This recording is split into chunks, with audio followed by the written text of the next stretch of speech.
আর ম্যাচে Portugal football দল হয়তোবা হেরেছে, কিন্তু ক্রিশ্চিয়ানো রোনালদো কি হেরেছে?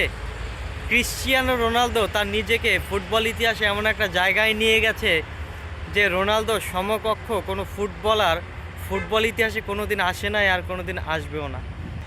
ব্যাড লাক পর্তুগাল ফুটবল দল। আসলে খুবই খারাপ একটা দিন ছিল, দিনটি আমাদের জন্য ছিল না। আফসোস যে উয়েফা নেশনস লিগের কোয়ার্টার ফাইনালের প্রথম লেগে পর্তুগাল ফুটবল দল ডেনমার্কের সাথে 1-0 গোলের ব্যবধান হেরে গেছে। তবে ভাই, মন খারাপ করার কিছু নাই, কারণ আপনি রোনালদোর ফ্যান।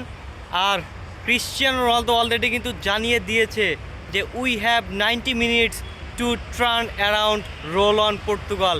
আমাদের ঘুরে দাঁড়ানোর জন্য আমাদের হাতে 90 মিনিট আছে, পর্তুগালকে সমর্থন করুন। আর ক্রিশ্চিয়ানো রোনালদো যেহেতু জানিয়ে দিয়েছে, ক্রিশ্চিয়ানো রোনালদো কিন্তু এত সহজে ছেড়ে দিবে না। অর্থাৎ রোনালদো ফ্যানদের মন খারাপ করার কোনো কারণ নেই, হতাশ হওয়ার কোনো কারণ নেই। কারণ 24 তারিখ ঠিক রাত 1:45 এস্তাদিও জোসে আলভালাদে স্টেডিয়ামে ডেনমার্কে দ্বিতীয় লেগে গুড়িয়ে দেওয়ার সামর্থ্য রয়েছে পর্তুগাল ফুটবল দলের। অর্থাৎ 1 গোলের লিডে আছে ডেনমার্ক, তারা থাকুক। কিন্তু পর্তুগালের ঘরের মাঠে যেহেতু খেলা, পর্তুগাল ফুটবল দলের যেহেতু বাঁচা মরার ম্যাচ, হারলে বাদ যাবে, তো পর্তুগাল ফুটবল দল কিন্তু সেই হিসাবে মরণ কামড় ডেনমার্ককে দিবেই দিবে। আর ক্রিশ্চিয়ানো রোনালদো অবশ্যই ডেনমার্ককে হারানোর জন্য প্রস্তুত, কারণ রোনালদো তার ফ্যানদের জন্য এরকম একটা সেকেন্ড লেগের ম্যাচ জিতিয়ে আনতে পারবে না? অবশ্যই পারবে।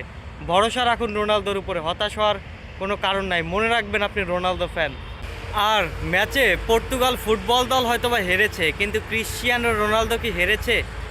ক্রিশ্চিয়ানো রোনালদো তার নিজেকে ফুটবল ইতিহাসে এমন একটা জায়গায় নিয়ে গেছে যে রোনালদো সমকক্ষ কোনো ফুটবলার ফুটবল ইতিহাসে কোনো দিন আসে নাই আর কোনো দিন আসবেও না। ডেনমার্কের ফুটবলার হজলুডের গোলে পর্তুগাল ফুটবল দল হেরে গেল, রোনালদোর দল হেরে গেল। সেই হজলুড গোল করার পরে যখন ক্রিশ্চিয়ানো রোনালদোর সিউ সেলিব্রেশনটা করছিল, তখন পর্তুগাল হয়তোবা ম্যাচটা হেরে যায়, কিন্তু রোনালদো কি হেরে যায়? রোনালদো এভাবেই জিতে যায়। রোনালদো এভাবেই আইডল হয়ে তরুণ ফুটবলারদের বুকে, তরুণ ফুটবলারদের হৃদয়ে বসবাস করে। অর্থাৎ পর্তুগালকে হারানো সম্ভব, কিন্তু রোনালদোকে হারানো সম্ভব না। ম্যাচ শেষে হজলুডের কাছে সাংবাদিক জানতে চাইলো যে এভাবে সিউ সেলিব্রেশন করার কারণ। হজলুড বলল, ক্রিশ্চিয়ানো রোনালদো আমার জীবন তো বটেই, আমার ফুটবল জীবনও আদর্শ। ক্রিশ্চিয়ানো রোনালদোর কাছে আমি অনেক ঋণী। ক্রিশ্চিয়ানো রোনালদোর কারণে আমি ম্যানচেস্টার ইউনাইটেডের সমর্থক। আর এই ক্রিশ্চিয়ানো রোনালদোকে আমি